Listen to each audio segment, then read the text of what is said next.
बातमी आहे औरंगाबादमधनं औरंगाबादेत आज बहुजन क्रांती मूक मोर्चाचं आयोजन करण्यात आलंय। औरंगाबादच्या क्रांती चौकातनं थोड्याच वेळात हा मोर्चा सुरू होतोय। अॅट्रॉसिटी कायदा अधिक कडक करा, ओबीसी आरक्षणाला धक्का लावू नका आणि मुस्लिम समाजाला आरक्षण द्या अशा प्रमुख मागण्या या मोर्चामध्ये केल्या जातात। जिल्हाधिकाऱ्यांना मागण्यांचं निवेदन देऊन आमखास मैदानावरती या मोर्चाची सांगता होणार आहे। अरबी समुद्रामध्ये बांधल्या जाणाऱ्या शिवस्मारकामुळे पर्यावरणाला कोणताही धोका होणार नसल्याचं प्रतिज्ञापत्र राज्य सरकारनं केंद्रीय हरित लवादाला पाठवलंय।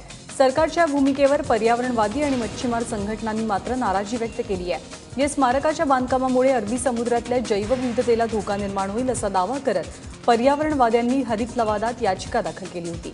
त्याच याचिकेवर राज्य सरकारला उत्तर देण्याचे आदेश दिले गेले होते। पुणे वाराणसी एक्सप्रेस तब्बल 22 तास उशिरा आल्यामुळे प्रवाशांचे मोठे हाल झालेत। यामुळे पुणे स्थानकावर तब्बल 800 ते 1000 प्रवासी खोळंबलेले होते। काही वेळापूर्वीच ही ट्रेन पुणे स्टेशनवर दाखल झाली, मात्र प्रवाशांना याचा मोठा मनस्ताप सहन करावा लागला। ही ट्रेन पुण्याहून काल सकाळी 11:15 वाजता सुटणं अपेक्षित होतं, मात्र त्याऐवजी ती आज सकाळी रवाना होतीये। रात्रभर गारठ्यात आम्ही लहान मुलाला घेऊन असंच ताटकळत बसलोय। रात जोप नहीं काय नहीं। सर कल सुबह से हम लोग इधर पड़े हुए हैं। पहले 11:45 का था, उसके बाद बोले सुबह 6:45 करेगा, 6:15 का, उसके बाद 11:45 का हो गया, फिर 2:15 का हुआ है। कोणत्याही प्रकारच्या सुविधा देण्यात आलेल्या नाहीयेत आणि सर्वात घाणेरडा प्रकार म्हणजे इतकी गंदगी आहे त्याच्यामध्ये। सामान अंदर लेके आए, बोलते कि बाहर ले जाओ, पुलिस वाले आते बाहर ले जाओ, झाड़ू वाले बोलता उधर फेंको। मैंने बच्चे लेके रात भर परेशान आदमी, न सोआ है सर न सोने दिया इन लोग। शाळेतल्या पट पडताळणीसाठी आता शिक्षकांना विद्यार्थ्यांबरोबर दर आठवड्याला सेल्फी घ्यावा लागणार आहे। त्यामुळे येत्या जानेवारी महिन्यापासून शाळांमधला दर सोमवारचा पहिला तास हा सेल्फीचा ठरेल। देशातली 18% मुलं पटावरती नोंद असूनही प्रत्यक्षात शाळेत येत नाहीत। त्यामुळे हजेरीची सातत्यानं पडताळणी करण्यासाठी आधी बायोमेट्रिकचा पर्याय स्वीकारला गेला, पण आता त्यापेक्षा सेल्फीचा पर्याय सोपा असल्यानं त्याच्या अंमलबजावणीचे आदेश देण्यात आले। मनसेच्या इंजिनाची दिशा पुन्हा बदलली जाणार आहे। डावीकडनं उजवीकडे धावणारं इंजिन आता पुन्हा उजवीकडनं डाव्या दिशेनं धावेल। लोकसभा आणि विधानसभा निवडणुकीत मनसे जोरदार आपटली, त्यामुळे हा निर्णय घेण्यात आल्याचं बोललं जात आहे। 2012 पर्यंत जोरदार वेगानं धावणाऱ्या इंजिनाची दिशा खरं तर डावीकडे होती, मात्र 2012च्या महापालिका निवडणुकीत पक्षाला भरघोस यश मिळालं आणि त्यामुळे मराठीच्या मुद्द्यावर लढणाऱ्या पक्षाचं चिन्ह मराठी भाषा ज्या पद्धतीनं लिहिली जाते त्याचप्रमाणे म्हणजे उजवीकडनं धावणारं हवं, यावर एकमत झालं। मात्र गेल्या काही निवडणुकात मनसेचं इंजिन थेट यार्डात पोहोचलंय, त्यामुळे आगामी पालिका निवडणुकांसाठी नवा बदल करण्याचा सल्ला तज्ज्ञांकडून मिळालाय। बुलढाण्यातील गणेशपूर इथल्या आश्रमशाळेत अल्पवयीन मुलीवर झालेल्या बलात्कार प्रकरणी विशेष चौकशी समितीची स्थापना करण्यात आली आहे। तसंच एकूण 11 जणांना अटक झाली आहे। मूळची जळगावची असलेली एक मुलगी दिवाळीच्या सुट्टीसाठी घरी गेली होती।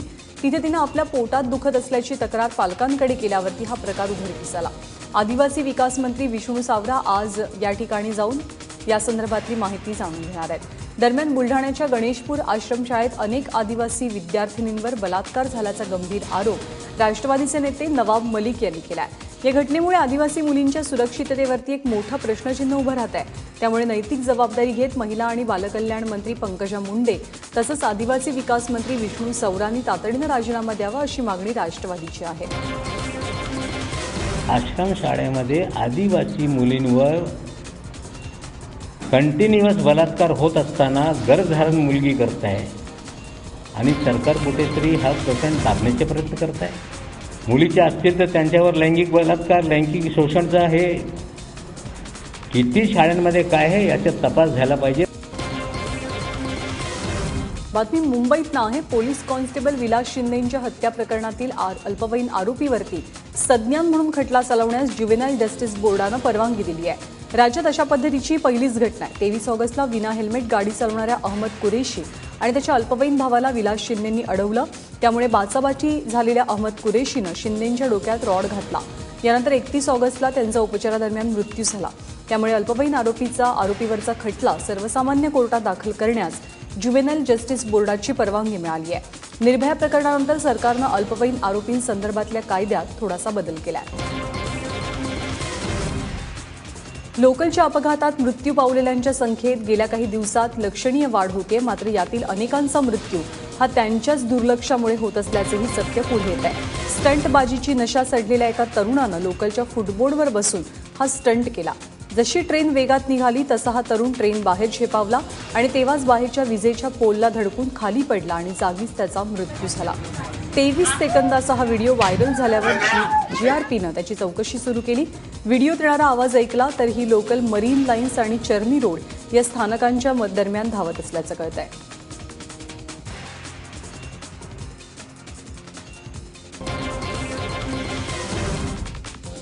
बातमी मीडिया क्षेत्रात खळबळ उडवून देणारी. पठाणकोट हवाई हल्ल्याचं अतिसंवेदनशील आणि अतिप्रमाणात कव्हरेज केल्यानं एनडीटीव्ही हिंदी या वृत्तवाहिनीचं प्रक्षेपण 1 दिवस बंद ठेवण्याचे आदेश दिले गेले आहेत. त्यामुळे 9 नोव्हेंबरला एनडीटीव्ही हिंदीचं प्रसारण बंद ठेवलं जाण्याची शक्यता आहे. मीडिया क्षेत्रातली ही अशा पद्धतीची पहिलीच घटना आहे. जानेवारी महिन्यात पठाणकोटच्या हवाई तळावर दहशतवादी हल्ला झाला होता.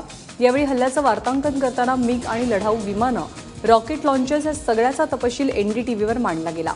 संवेदनशील माहिती उघड केल्यानं देशाच्या सुरक्षेला धोका पोहोचण्याची शक्यता असल्याचं केंद्र सरकारनं म्हटलेलं आहे. आणि एनडीटीव्हीने या संदर्भात काय स्पष्टीकरण दिले तर आमचं रिपोर्टिंग हे इतर माध्यमांच्या रिपोर्टप्रमाणेच होतं. मात्र तरी एनडीटीव्हीला 1 दिवस बंदीचा आदेश देणं ही गंभीर बाब आहे.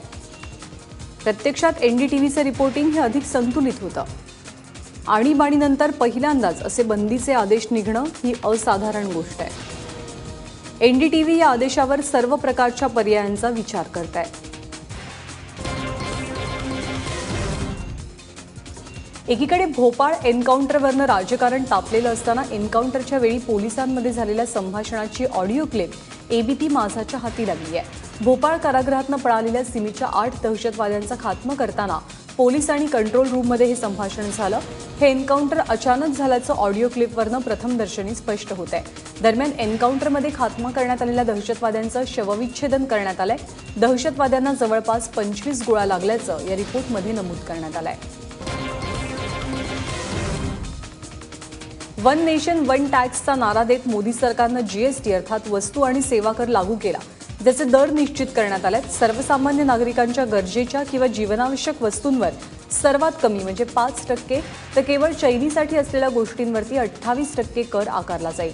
वस्तू आणि सेवा करासाठी 4 दर निश्चित झालेले आहेत, ज्यामध्ये 5%, 12%, 18% आणि 28% अशी कर आकारणीची मुभा आहे. वस्तू आणि सेवा कर समितीच्या बैठकीनंतर केंद्रीय अर्थमंत्री अरुण जेटली यांनी ही घोषणा केली आहे. Aadmi products, if I can broadly use that word, the tax will be now 5%, not 6%. So 1% वहाँ छोड़ दिया.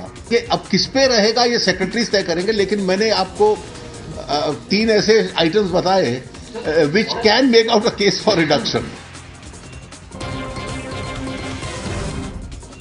पुणे आणि नाशिकला मागे टाकत यंदा थंडीमध्ये अहमदनगरनं बाजी मारली आहे. तब्बल 9 डिग्री सेल्सिअस इतकं कमी तापमान नगरमध्ये नोंदवण्यात आलंय. तर महाबळेश्वरपेक्षाही पुण्यात थंडीची लाट अधिक आहे. त्याचबरोबर नाशिक, निफाड, सटाणा या भागातही थंडीचं प्रमाण वाढलंय. नाशिकमध्ये 11.1 तर निफाडमध्ये 10.6 इतकं तापमान आज नोंदवण्यात आलंय. दिवाळीमध्ये गुलाबी वाटणाऱ्या थंडीने दिवाळीनंतर नाशिकमध्ये चांगलाच जोर पकडलेला आहे. नाशिक जे आहेत ते सध्या चांगलंच गारठलेलं आहेत. मागील आठवड्यामध्ये जवळपास 3 वेळा राज्यातील सर्वात निचांकी तापमान म्हणून नाशिकची नोंद ही झालेली आहे. आणि आपण बघत आहोत की थंडीचा जोर वाढले आहेत. नाशिक जे आहे ते सध्या चांगलंच गारठलेलं आहे. संध्याकाळी 6 वाजेनंतर जे आहेत ते गारवा हा जो आहे तो मोठ्या प्रमाणावर जाणवायला लागतो. दुपारी कडक ऊन आणि संध्याकाळी बोचरी थंडी ही सध्या नाशिककरांना अनुभवायला मिळते आहेत. मागील वर्षी जे आहेत ते डिसेंबर महिन्यामध्येच जवळपास 5 अंशांपर्यंत नाशिकचं तापमान हे गेलेलं होतं. आणि यंदाही नोव्हेंबर ऑक्टोबरमध्येच जे आहेत ते नाशिकचं तापमान जे आहे ते चांगलंच घसरलेलं आहे. निफाड जे आहेत ते निफाडची 10.6 एवढी नोंद ही करण्यात आलेली आहे. तर नाशिकचं जे आहे ते आजचं तापमान जे आहे ते 11.1 एवढं नोंदवलं गेलेलं आहे. आणि हवामान खात्याकडूनही जे आहेत ते काही दिवसांमध्ये अजून हे तापमान घसरेल, नाशिकचा पारा अजून घसरेल असं सांगण्यात आलेलं आहे. त्यामुळे यंदा नाशिककरांना जे आहेत ते थंडीचा सामना जो आहे तो चांगलाच करावा लागणार आहे. नाशिककर चांगलेच गारठणारे दिसून येणार आहेत. कॅमेरॉन किरण कटारेसह प्रांजल कुलकर्णी, एबीपी माझा, नाशिक. तर तिकडे उत्तर महाराष्ट्रात सातपुड्याच्या पर्वतरांगाही धुक्यामध्ये हरवून गेल्यात. नंदुरबारच्या सातपुडा पट्ट्यात प्रसिद्ध असलेल्या तोरणमाळ या ठिकाणी पर्यटकांची संख्याही वाढली आहे आणि सोबतच जळगाव आणि धुळ्यातही थंडीचा जोर वाढलेला पाहायला मिळतोय.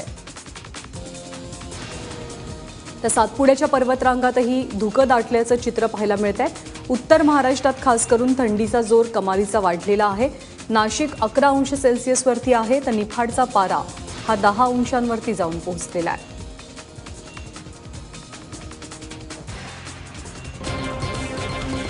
आणि ऑइल कंपन्यांच्या मनमानी विरोधात पेट्रोल पंप चालकांनी पेट्रोल आणि डिझेल खरेदी कालप्रमाणे आजही बंद ठेवली आहे. त्यामुळे अनेकांनी कालच पेट्रोल पंपांवर मोठ्या रांगा लावत गाड्या फुल केल्या. मात्र यामुळे पेट्रोल पंपांमध्ये खडखडाट झालेला असून डिझेल आणि पेट्रोलचा तुटवडा निर्माण होण्याची शक्यता आहे. इंडियन पेट्रोल डीलर्स फेडरेशनच्या आदेशानुसार हे राष्ट्रव्यापी आंदोलन छेडलं गेलं आहे.